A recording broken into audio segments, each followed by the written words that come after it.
All right.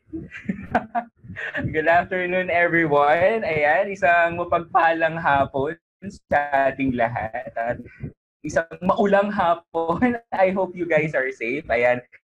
So, hello sa ating mga participants dito sa Zoom at ang mga manonood natin sa Facebook Live. Ayan, maraming salamat for sparing us your time to learn something, and I really hope that you get a thing or two, during this session.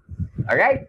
So for this afternoon, again, I'm Paolo Domingo, and I've been with the technology industry for about 8 to 9 years already. And I'll be sharing to you guys my personal takeaways and running my own design sprints. So, mga real-life scenario yung ikukwento natin sa inyo mamaya. And feel free to ask questions later this session. We'll be, answering those questions, and I hope matugunan natin ang inyong mga concerns, especially in running design sprint. All right? So, as I always say, comfort is the enemy of growth. Especially us in the technology sector, we keep on innovating, we keep on growing, we keep on changing.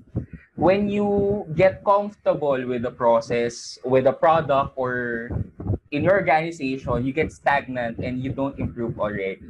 Now, this is the pre-design sprint that we had. This is the problem that we had. We got comfortable with what we have. But we also noticed that there are three major problems that we are having with our processes. First one, in comes to product development, we assume most of the time. Now, it's okay. Minsan okay siya. It's fast, but it's not educated, and it's not will answer the user's needs. The major drawback that we had in product development when it comes to assumptions is that we develop the product itself already, only to find out that at the end of the day, the user doesn't use it. So it's not cost efficient. So that's problem number one. Problem number two, there was no structure in validating features and design. All right, so it's all over the place. Kapag may nag-feedback lang na user, doon lang tayo gagalaw. Kapag may nagreklamo na, doon natin malalaman. There was no structure overall. And lastly, user feedback is on the end of the process. As mentioned, na-develop na yung product, na-develop na yung feature, na-implement na yung service, but at the end of the process, biglang hindi pala siya ginagamit or hindi pala useful on their end.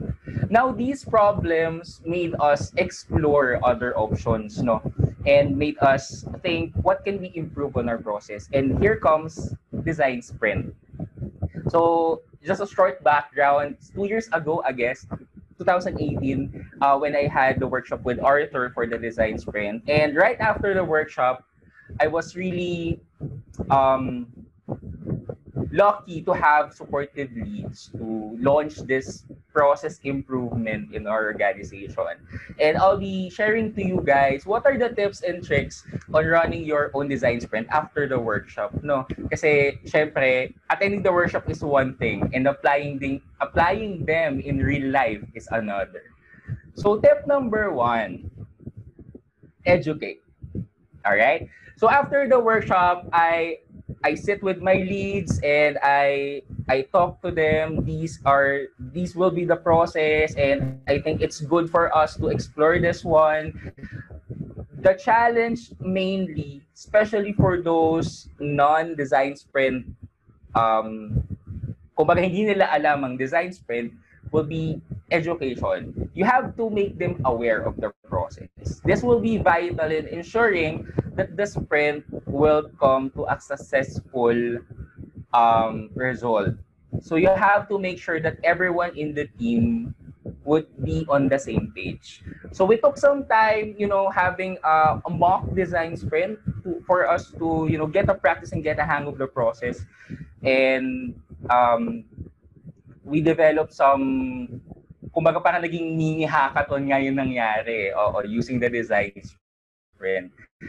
So it made us, be in one page on how do we run design sprint and how can we apply this to product development specifically on that time.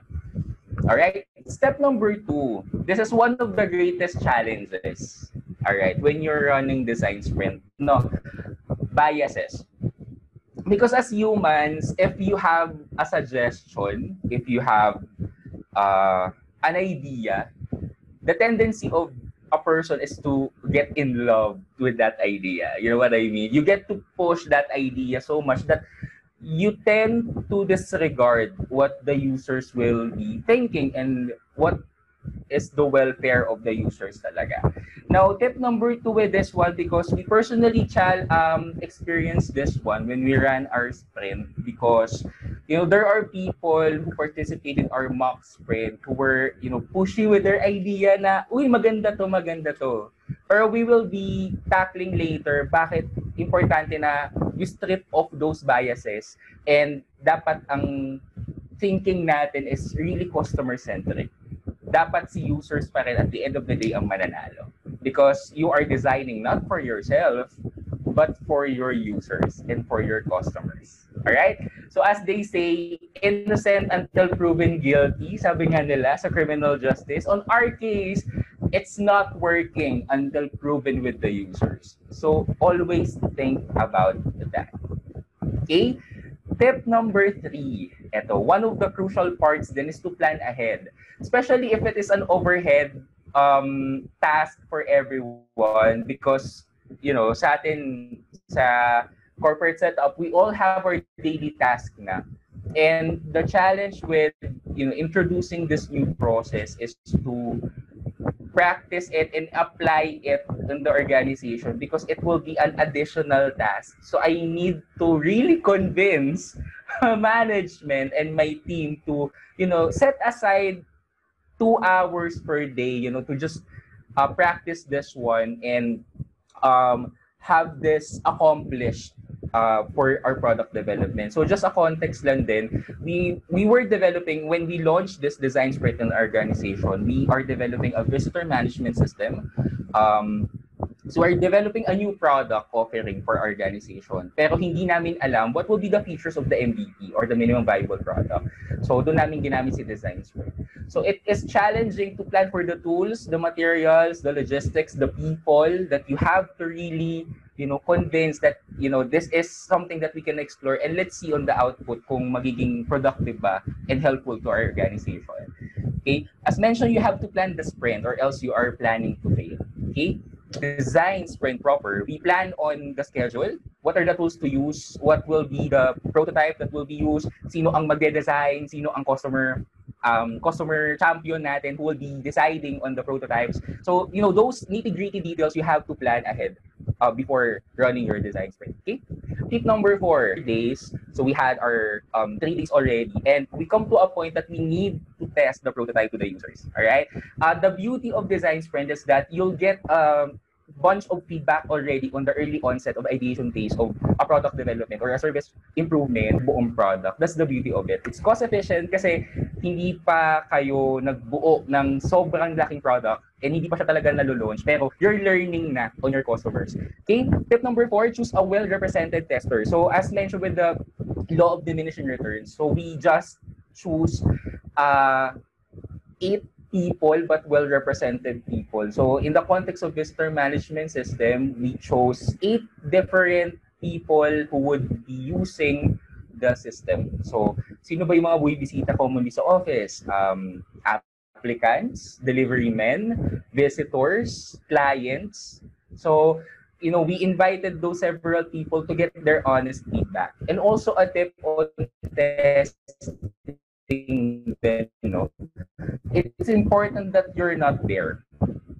Part of the suggestions for the design sprint is to have a makeshift research lab that you're in a separate room, because you'll be influencing their feedback. If when I was asking a person to test A/B testing, actually to test 2 different UIs in a mobile phone, and I was just there. Pero syempre ako may bias na ako kung ano pipilian niya. Hindi ko alam paano niya naramdaman yung bias ko na yun. At pinili niya yung pinipili kong design.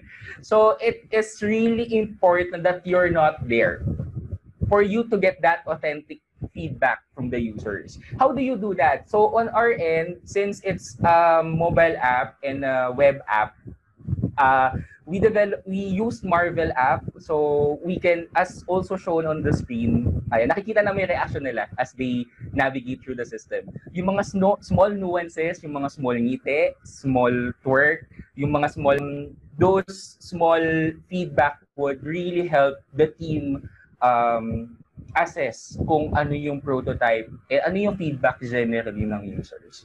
So it's really important that you do the testing part properly. All right? Next step, document everything. Now, this is one of the,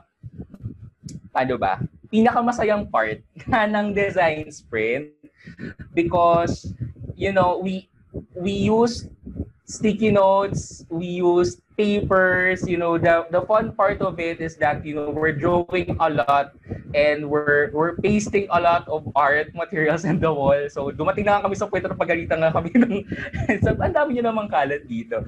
But kidding aside, nakakatuwa kasi hindi mo namamalayan you're being productive while having fun out of it. Document everything. Every sticky note, as I mentioned, every feedback, every smile from the testing phase, every word that they say, especially from the users, will be highly valuable to the team, especially when you're coming up with your recommendation at the end of the sprint. Why? Because those small actions are the loudest feedback. Minsan kasi hindi sinasabi ng users natin kung anong gusto nila. Alright? Tandaan natin yun. As people, hindi lahat tayo nagsasalita when we are asked for our feedback. And it's really productive to monitor them na hindi tayo nandun when we're doing the testing. And on our case, when we documented everything, all the sticky notes, all the recordings, we save all of those and we assess how the prototype performed on those people. That's really crucial to do this testing part properly because it will decide the fate of your design sprint, whether will it be successful or not. All right? As again, the aim is to get an authentic feedback from the users. Okay? Lastly, enjoy. Ito, I always say this whenever I facilitate design sprint. No, you cannot be creative if you're stiff. Okay, the playful part of it is that I'm asking the team to draw a lot of things, especially on the ideate part and the prototype part is to be, creative about it, draw whatever you like, be creative and engaging to the process because that's the only time that we will be extracting those creative juices. When we are having fun with the process. It's really important for us, the facilitators, to make sure that the team is enjoying it. All right? So here are some real life pictures that we had in our sprint. Okay, so the findings from the sprint pay to efforts in understanding the users better. So just a brief background, after we run successfully the first ever design sprint in our organization, it opened the eyes of the leaders that this is something that we can really use. It's fast, it's cost efficient because we're not developing anything technically, we're just building a prototype, but still we are learning from our customers, we are learning from our users. And this design sprint paved way to many opportunities in our organization. It is quick. It's quick because it's just 4 days. Without really this developing anything full-blown. You don't have to deploy a full-blown product just to get a feedback, you know. By using design sprint, you can already learn something from the users. It's cost efficient. As mentioned, you don't burn that much effort. Hindi pa gumagawa ng mismong produkto at hindi pa tayo gumagawa ng yung talagang nasa production na product. Pero, diba, we're able to learn something of design sprint is to just have the users be the center of the process. Again, stripping off the biases, and it's not working until it's proven with the users. So yeah, I think that's the end of the quick presentation with the tips and tricks on how to do design sprint. And any questions from our participants? Ayan.